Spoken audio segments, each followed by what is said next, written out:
So Tank Davis is rematching Pitbull in the summer at 140 pounds.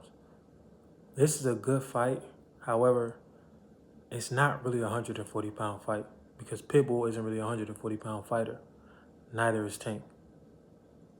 And it's not for a belt. So this is just a grudge rematch. Not a grudge match, but a grudge rematch. Now, on paper, it sounds good. But I don't know if Tank Davis can actually compete in a 140-pound division. Could he beat Richardson Hitchens? Could he beat Gary Antoine Russell? Could he beat Shakur? Could he beat Matias? Could he beat Puello? Could he beat that Dalton Smith? I don't know. These are some big guys. Even Shakur is naturally bigger than Tank. So for Tank to dip his feet at 140 against a fighter that's really not a 140-pound fighter in Pitbull, it doesn't necessarily mean much. It's not going to show us whether or not Tank can compete at that weight class. Because both Tank and Pitbull are natural lightweights. Both of them could be fighting at 135 right now. I think Pitbull doesn't like, he likes to eat a lot. If you know Mexican culture, they eat a lot.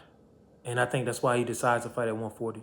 And he's so tough and skilled that he could fight at 140 while being super small. Pitbull is shorter than Tank with shorter arms. But he'll go at 140 against these giants because he's so tough. He feels as though nobody's going to knock him out. And he's still the aggressor while fighting giants. But Tank, I think it's more so a good fight because Lamont just fought Pitbull. And it's a way for him to cement himself as being better than Lamont if he dominates Pitbull. And it's also a way for them to open the door for the rematch between Tank and Lamont. And Lamont Roach is a guy who could be fighting at 140 easily.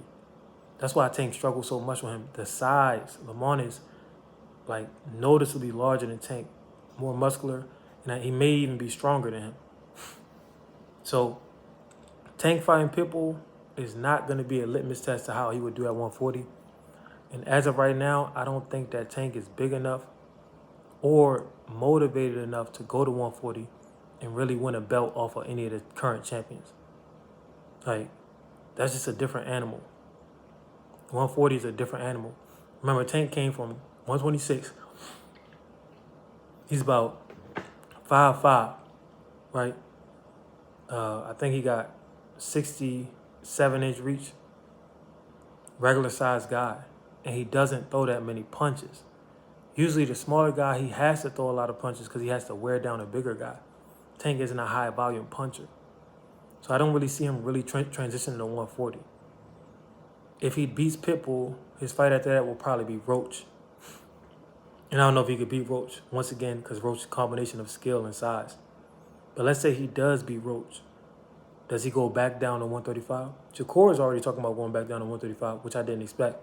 But I don't think Tank could be in there with, Gary Antoine Russell and guys of that skill, that size, and that caliber. So him fighting at 140 is not really a 140-pound fight if he's fighting Pitbull, because Pitbull isn't a 140-pound fighter, neither is Tank. But it's going to look good on paper. Oh, Tank fought at 140. You got to win at 140. And, his fans are going to go crazy. And they're going to say, like, oh, imagine what he do to Shakur. Imagine what he would do to Russell.